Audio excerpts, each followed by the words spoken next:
श्रुति शब्द को वेद कर उनका दर्शन पाए। भगवान वाल्मीकि की जय, जगत पिता वाल्मीकि की जय, आदि धर्म की जय, आदि तीर्थों की जय, आदि धर्म के सभी महापुरुषों की जय। जो बोले सो निभय। सार शब्दाचार्य विजय शंकर जी महाराज की जय। बाबा साहब बाबा साहब सूरज चांद रहेगा, सूरज चांद रहेगा, बाबा साहब का मिशन अधूरा, हम सब मिलकर करेंगे पूरा। बाबा साहब का मिशन अधूरा, हम सब मिलकर करेंगे पूरा। बाबा साहब का मिशन अधूरा, हम सब मिलकर करेंगे पूरा।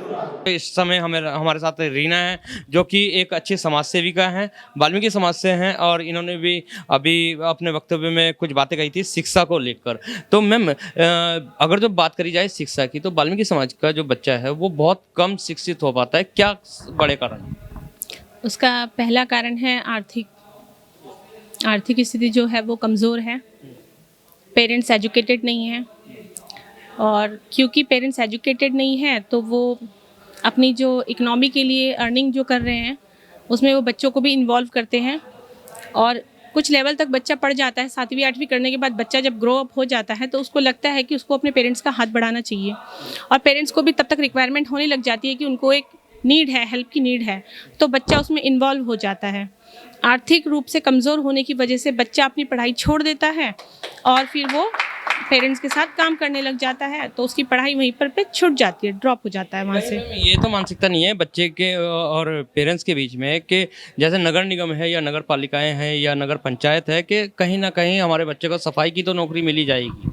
हाँ, ये मानसिकता उनकी पहले से बनी हुई है कि मतलब अगर कुछ भी नहीं मिला तो सफाई तो है ही, क्योंकि वो प्रिपेयर है कि अगर हम पढ़ ही नहीं रहे हैं तो आगे हमें कोई पद मिलेगा ही नहीं, तो ये तो मिल ही जाएगा, और उसके लिए उनको कोई हिचक नहीं है। देखिए, कोई भी काम छोटा तो होता नहीं है, अर्निंग तो करनी है, अपना जीवन अगर व्यतीत करना है तो अर्निंग करनी पड़ेगी, चाहे वो काम कोई भी हो, काम छोटा नहीं होता है। बट एजुकेशन इंपॉर्टेंट होती है। अगर आप एजुकेटेड हैं तो आपकी सोच विचार कुछ अलग होंगे, और एक जो पर्सन एजुकेटेड नहीं है उसके सोच विचार कुछ अलग होंगे।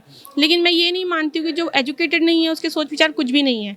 ऐसा नहीं होता है कि बहुत एजुकेटेड है, डिग्री होल्डर है तो उसकी मानसिकता कुछ अच्छी होती है। एजुकेशन और पैसा कमाना ही सब कुछ नहीं होता, पैसा तो कोई भी कमा लेगा, लेकिन एजुकेशन कमाना सबके बस की बात नहीं है। तो एजुकेशन, बच्चे को एजुकेटेड करना, और एजुकेशन करने के बाद में बच्चे की जो मानसिक रूप से उसका जो विकास होता है तो वो अपना भी उद्धार करता है, प्लस अपने परिवार का, और परिवार से ही फिर समाज बनता है, तो समाज का उद्धार होता है, और समाज का उद्धार होगा तो देश का उद्धार होगा।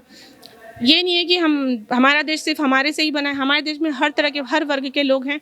तो देश को अगर डेवलप करना है तो हर समाज के, हर वर्ग के, हर बच्चे को एजुकेशन देनी, और उसको अगर किसी बच्चे की एजुकेशन छूट रही है तो समाज का भी ये दायित्व बनता है, समाज में जो शिक्षित लोग हैं या जो इकोनॉमिकली फाइनेंशियली हेल्दी हैं वो भी उनको थोड़ा हेल्दी मतलब सपोर्ट करें, ताकि वो बच्चा पढ़ाई ना छोड़ करके, अगर काबिल है बच्चा और वो पढ़ना चाह रहा है तो उसको हेल्प करे, सपोर्ट करे, ताकि वो बच्चा पुशअप होके आगे एक अच्छा डेजिग्नेशन होल्ड करे।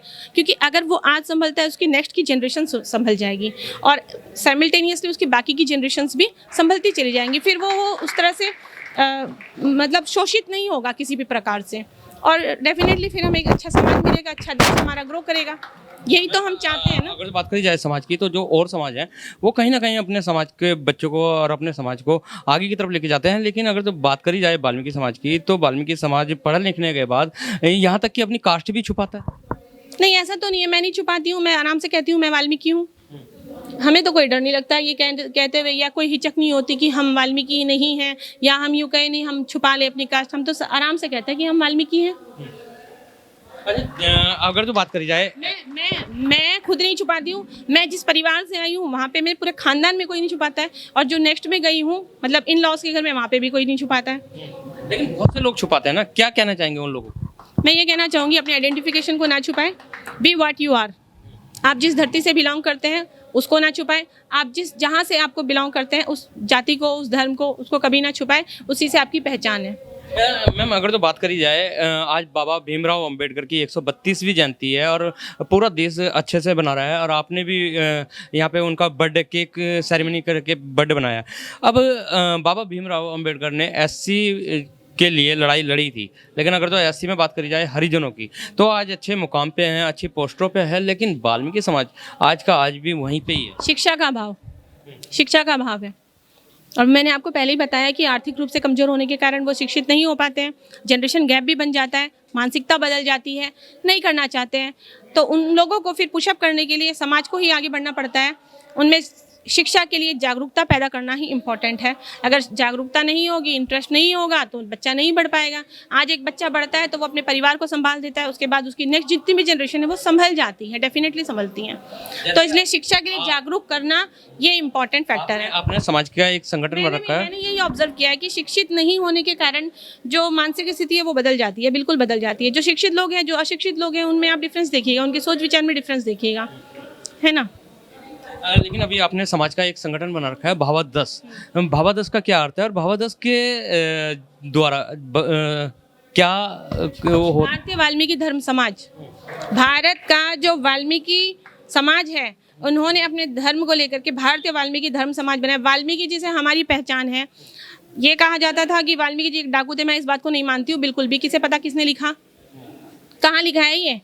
जब उस समय संस्कृत में बात होती थी, जब वाल्मीकि जी तब संस्कृत में बात होती थी। आज हिंदी में बात हो रही है, प्योर हिंदी में भी बात नहीं हो रही है। तब संस्कृत में बात हुआ करती थी। तब वाल्मीकि जी से कहा गया कि राम बोलो, राम नहीं बोल पा रहे, 2 अक्षर का नाम है राम, राम संस्कृत में बाकी बात कर रहे हैं, केवल राम नहीं बोल पा रहे। ये पॉसिबिलिटी हो ही नहीं सकती है। मैं इस बात को बिल्कुल भी नहीं मानती हूँ।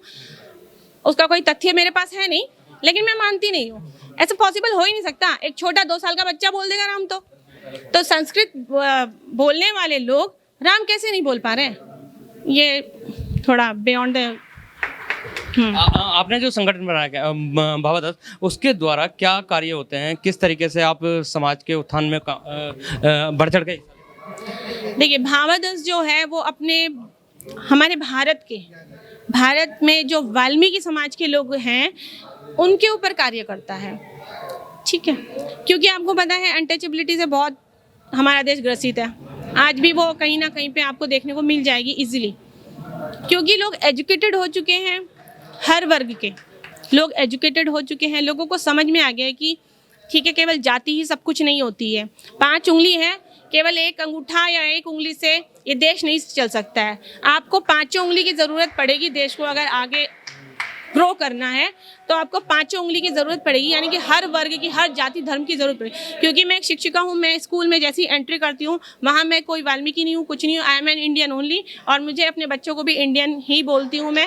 वहाँ कोई जाति नहीं है, कोई धर्म नहीं है, कुछ नहीं है। बिकॉज मैं एक शिक्षिका होने के नाते बच्चों में भेदभाव पैदा नहीं कर सकती हूँ। चलिए मैम, आप हमारे चैनल की तरफ से क्या संदेश देना चाहेंगे उन युवाओं को, खासतौर से वाल्मीकि समाज के युवाओं को जो नशे की गर्द में पड़ चुके हैं? मैं उनसे यही कहना चाहूँगी कि आप जो हैं, आपके ऊपर इस देश का, अपने आप का, अपने परिवार का, अपने समाज का, इस देश का पूरी जिम्मेदारी आपके कंधों पर है। आप जिम्मेदार बनिए, अपने आप को शिक्षित कीजिए, और जब आप शिक्षा ग्रहण कर लेंगे और आपको उसके बाद जो अनुभव होगा कि तब आप शिक्षित नहीं थे और अब आप शिक्षित हैं, उस अशिक्षित व्यक्ति में और शिक्षित व्यक्ति में क्या डिफरेंस है, ठीक है। और जब आप शिक्षित हो जाओगे तो आप नए कार्यों को, अच्छे कार्यों को अंजाम देने का प्रयास करोगे, और जब प्रयास किया जाता है तो सफलता ज़रूर मिलती है। तो सुना आपने कि शिक्षा बहुत ज़रूरी है, चाहे किसी भी समाज का हो, किसी भी वर्ग का हो। शिक्षा होगी तो कहीं ना कहीं उसकी मानसिकता भी बढ़ेगी और वो इस छोटी सोच विचार से ऊपर उठ पाएगा। तो रितिका जी ने कहा कि पढ़ाई बहुत ज़रूरी है, शिक्षा बहुत ज़रूरी है। तो इसी कड़ी में हमारे साथ जुड़ चुके हैं रजनीश बिरला, जो कि सफाई कर्मचारी संघ के तहसील अध्यक्ष है, और साथ ही जो भावादस इनका संगठन है वाल्मीकि समाज का, उसकी 132वीं जयंती बना रहे हैं आप बाबा भीमराव अम्बेडकर की। कैसा लग रहा है आपको? सर्वप्रथम सभी को बाबा साहब विश्वरत्न अम्बेडकर जी के 132वें जन्मोत्सव की हार्दिक शुभकामनाएं। क्योंकि और एक बहुत इम्पोर्टेंट बात, आज हम वाल्मीकि समाज की ओर से रुड़की नगर में, हमारे रुड़की नगर के अध्यक्ष रवि टांग जी के आयोजन में ये कार्यक्रम कर रहे हैं विचार गोष्ठी का, जिसमें समाज के गणमान्य लोग मौजूद हैं। इसमें कि चाहे वो शिक्षा विभाग से हो, चिकित्सा विभाग से हो, इंजीनियरिंग विभाग से हो, समाज के गणमान्य लोग यहाँ उपस्थित हैं। उनके बीच में आज विचार गोष्ठी बाबा साहब के जन्मोत्सव पे की गई है। और मैं बधाई दूंगा केंद्र सरकार की ओर से, जो कि आज राष्ट्रीय अवकाश घोषित किया है केंद्र की सरकार ने। उनको भी हार्दिक मैं धन्यवाद करता हूँ अपने संगठन की ओर से, भारतीय वाल्मीकि धर्म समाज की ओर से।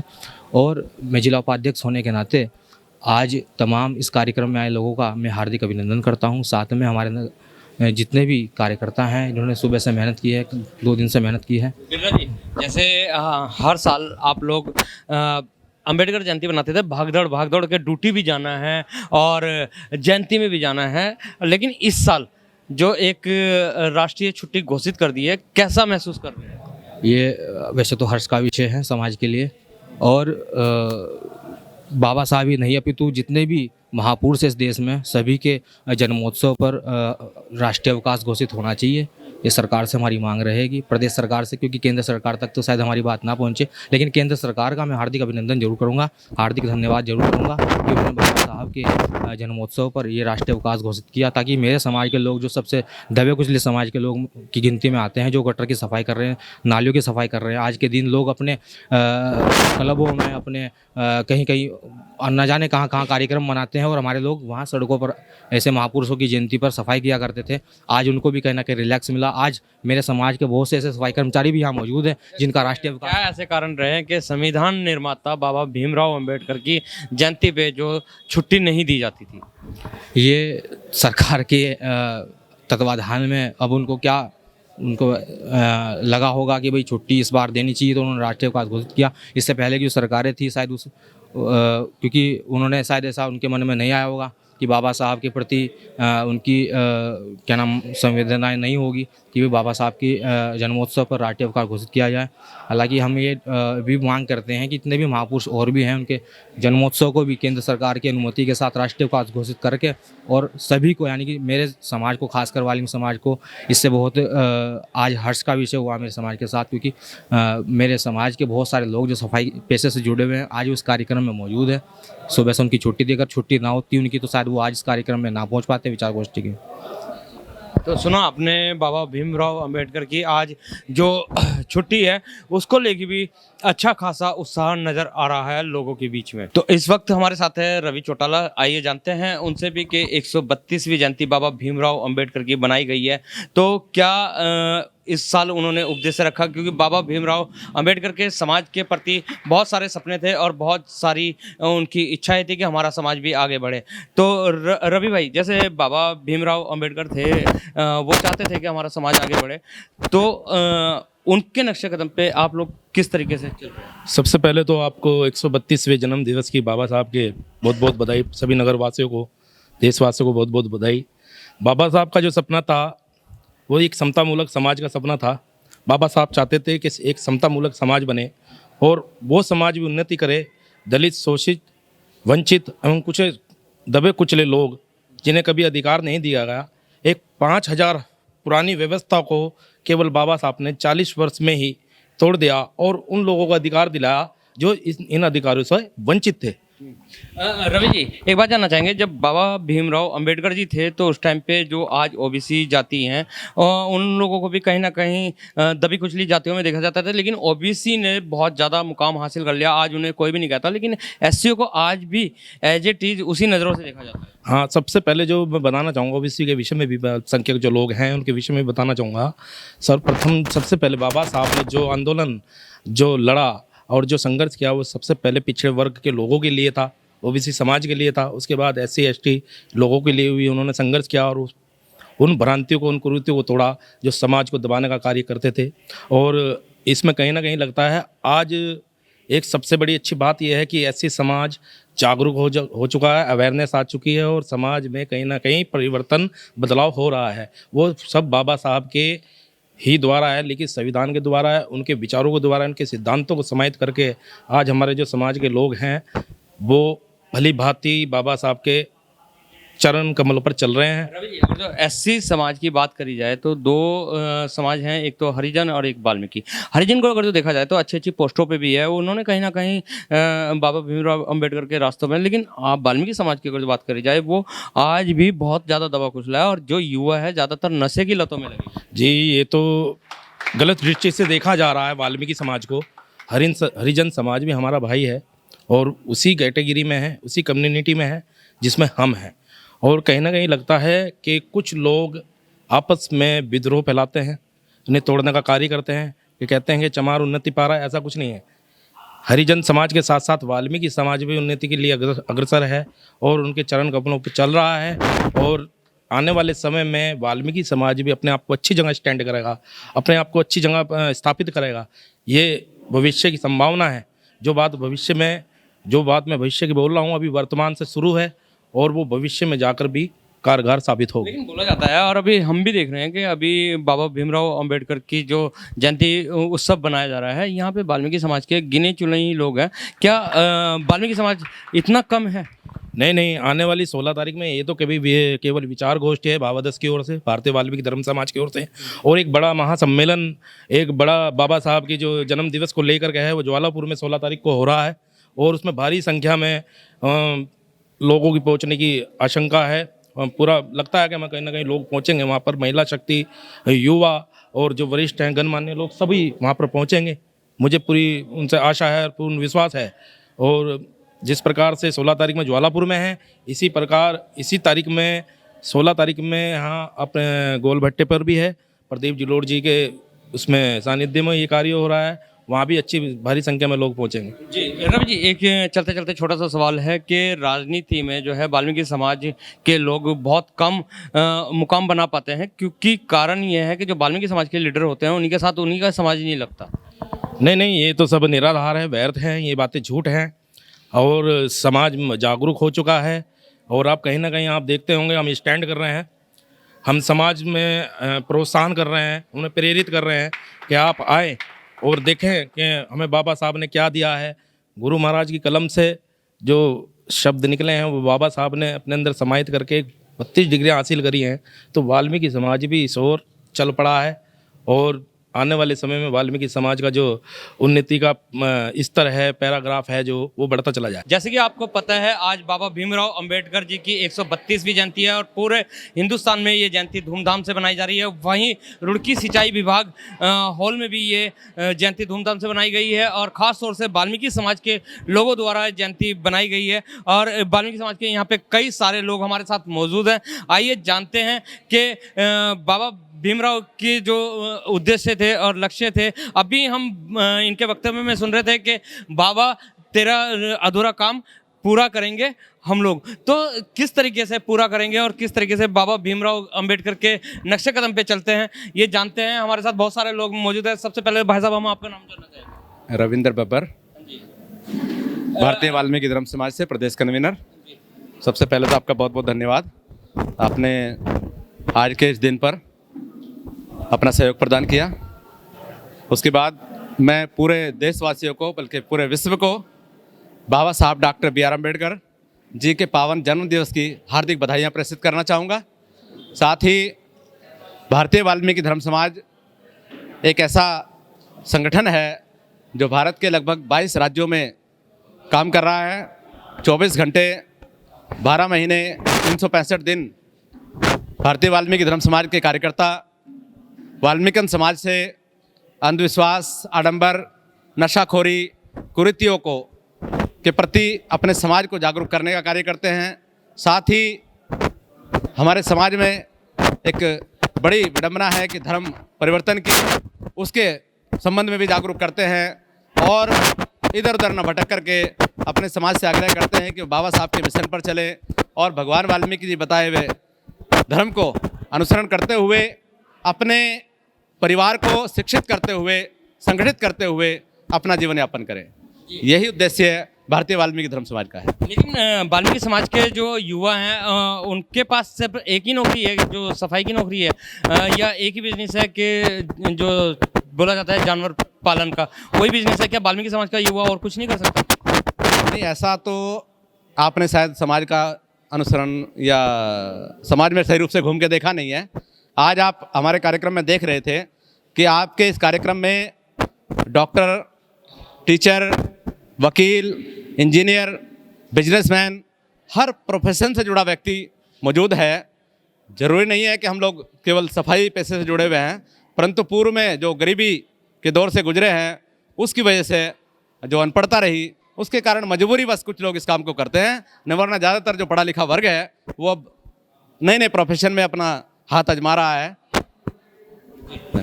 बब्बर जी, आपने एक संगठन का नाम बताया भावादर्श। आपके संगठन के द्वारा वाल्मीकि समाज के युवाओं के लिए या वाल्मीकि समाज के लिए क्या कार्य होते हैं और किस तरीके से आप आगे बढ़ाओगे वाल्मीकि समाज? देखिए, वाल्मीकि समाज में वैसे तो बहुत सारी प्रतिभाएं ऑलरेडी मौजूद हैं। आप देखते होंगे बड़े बड़े सिंगर जो हैं वाल्मीकि समाज के हैं, बड़े बड़े म्यूजिशियन वाल्मीकि समाज के हैं, यहाँ तक कि बड़े बड़े उद्योगपति वाल्मीकि समाज से बिलोंग करते हैं और IAS PCS भी कई सारे लोग हैं। परंतु कई प्रकार से क्या है कि देश की ये विडंबना है, भारत देश की विडंबना है कि हम लोगों ने भगवान वाल्मीकि जी महाराज का जो ज्ञान है उसको कन्वर्ट करके इधर उधर बांट दिया है। और बाबा साहब अम्बेडकर जी भी ये बात अपने संबोधन में कहा करते थे कि जब तक हम रामचरितमानस की जगह देश में वाल्मीकि रामायण को स्थापित नहीं करेंगे तब तक देश का विकास नहीं होगा।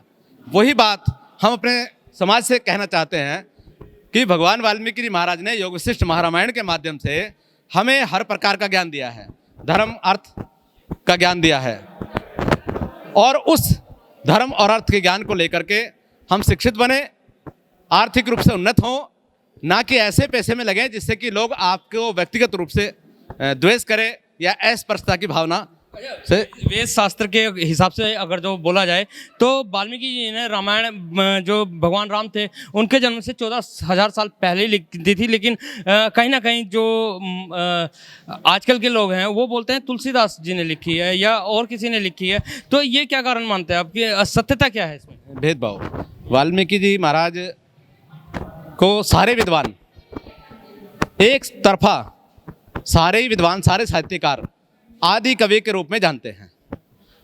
किसी भी ऋषि मुनि के नाम के आगे आदि मुनि नहीं लगा है। भगवान वाल्मीकि जी महाराज के नाम के केवल आदि कवि लगा हुआ है। और आदि कवि क्यों लगा हुआ है? क्योंकि सर्वप्रथम जो पहला काव्य है मानसात् प्रतिष्ठाम त्वं गमय शाश्वती समा यत्र कोचे मिथुनादेकम वदिकाम मोहितम, वो पहला श्लोक भगवान वाल्मीकि जी महाराज को उसका श्रेय जाता है कि पहला श्लोक वाल्मीकि जी महाराज ने लिखा है। और एक साहित्यकार है सुमित्रानंदन पंत, उन्होंने अपनी वाणी में कहा कि वियोगी होगा पहला कवि, आज से उपजा होगा ज्ञान, छलक कर आंखों से बही होगी कविता ने। और ऐसा इतिहास बताता है कि एक समय की बात है कि जब एक क्रोंच और क्रोंची प्रेम मगन थे और क्रोंच को एक शिकारी ने मार गिराया और क्रोंची जो है करुण वंदन करने लगी, परमात्मा का नाम पुकारने लगी। इतिहास बताता है कि उस समय भगवान वाल्मीकि जी महाराज उस दृश्य को देख के जो है द्रवित हो उठे और उनके मुख से जो है वो श्लोक छलक उठा और वहीं से रामायण का पहला श्लोक उसको माना जाता है। कहते हैं कि जिस प्रकार से भगवान वाल्मीकि जी महाराज ने लिखा रामायण के सभी पात्रों को उसी प्रकार से अपना अपना जीवन यापन करना पड़ा। और तुलसीदास जी ने रामायण को की बाद में कॉपी की। जी, अगर जो अब हम बात करते हैं संविधान निर्माता बाबा भीमराव अंबेडकर जी की, तो भीमराव अंबेडकर जी ने दलित समाज के लिए, कुचले जो दलित कुचले समाज है उनके लिए बहुत ज़्यादा प्रयत्न करे, लेकिन ऐसा क्या कारण बने कि लास्ट में भीमराव अंबेडकर जी ने बौद्ध धर्म अपना लिया? देखिए, पहली बात तो यह है कि ये सोचना गलत है कि बाबा साहब ने केवल दबे कुचले या दलितों के लिए कार्य किया। बाबा साहब देश के नेता हैं। विश्व में उनसे ज़्यादा मनाया जाने वाला जन्मदिन किसी का नहीं है। सबसे ज़्यादा स्टैच्यू अगर किसी के लगे हैं तो बाबा साहब डॉक्टर BR अम्बेडकर जी के लगे हुए हैं। तो विश्व के महामानव, प्रकांड विद्वान, विश्व प्रसिद्ध दार्शनिक, एक उच्च कोटि के विचारक, उच्च कोटि के अर्थशास्त्री बाबा साहब अम्बेडकर जी को अगर आप एक जाति से जोड़ देते हैं तो मैं समझता हूँ उनको छोटे करने जैसा है।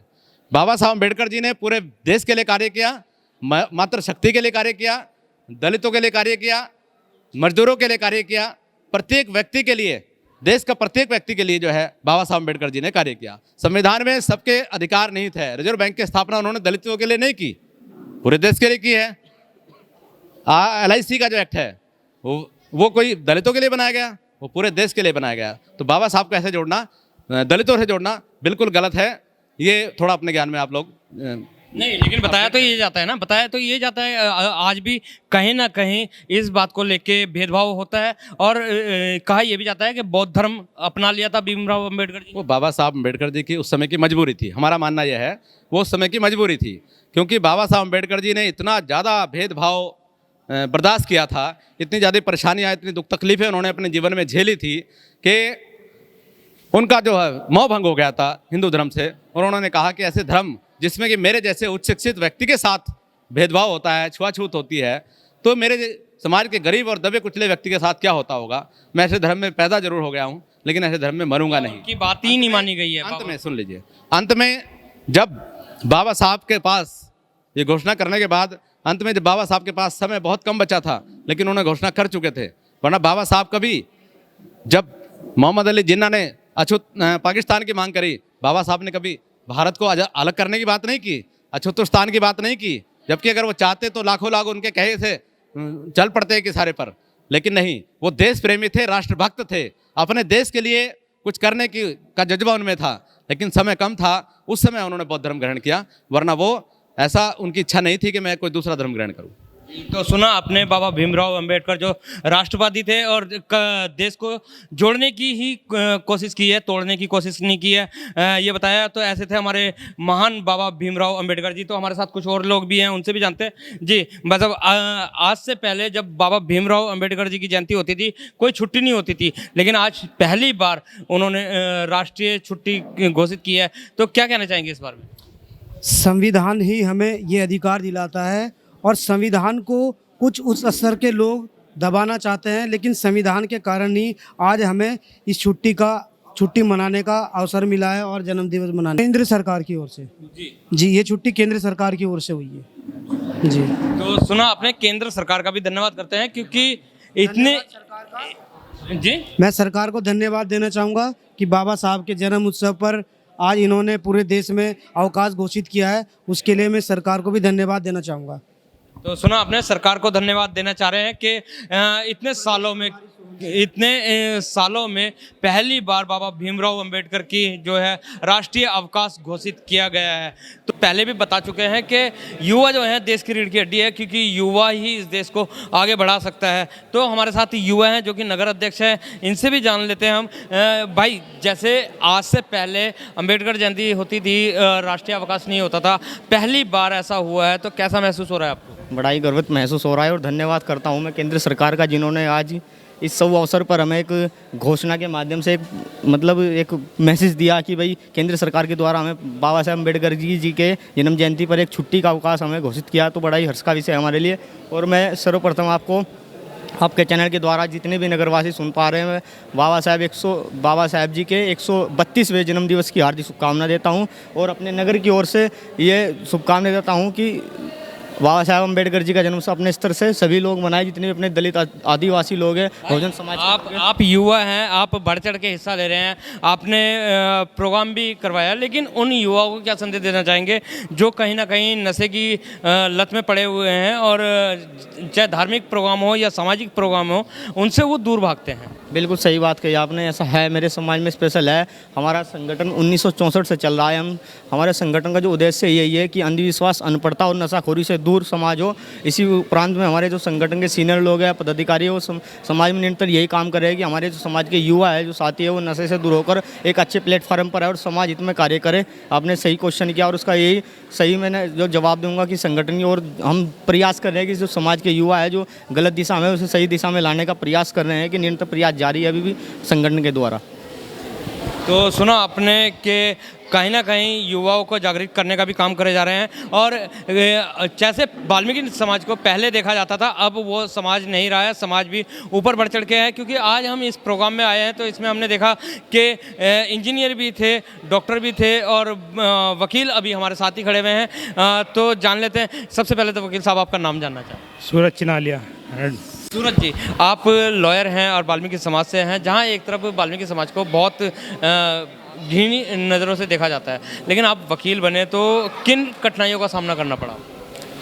बस थोड़ा मैंने एक घटना तो मेरी साथ ही हुई थी उसमें मेरा मतलब एक्सीडेंट हल्का सा हो गया था, तो एक मेरे एडवोकेट साहब थे, वो टैक्स में थे, तो मैं उन्हें ले गया पुलिस वालों के पास, तो उनसे बातचीत नहीं हो पाई वहाँ पे। तब से मेरा मोटिव हो गया था कि वह क्रिमिनल में प्रैक्टिस करनी है जी। तो आज क्रिमिनल लॉयर है। जी जी सर। तो समाज को क्या संदेश देना चाहेंगे, खासतौर से वाल्मीकि समाज को, कि जो ये सोचते हैं कि और भी कुछ नहीं है तो हमें सफाई की नौकरी तो मिल ही जाएगी? बस मैं तो यही कहना चाहूँगा कि भाई शिक्षित बनो, आगे बढ़ो, समाज का नाम रोशन करो। तो सुना आपने, वकील साहब ने भी यही कहा है कि शिक्षित बनो, आगे बढ़ो और समाज का नाम रोशन करो, क्योंकि कहीं ना कहीं शिक्षा वो शेरनी का दूध है कि जितना पिएगा उतना धाड़ेगा, और शिक्षा जरूरी है। शिक्षा के यहाँ पे जोर दिया गया है। इसी के साथ बने रहिए राही न्यूज़ में। मिलते हैं इसी तरीके के प्रोग्रामों के साथ, जब तक दीजिए इजाज़त। जय हिंद, जय भारत, जय उत्तराखंड, धन्यवाद।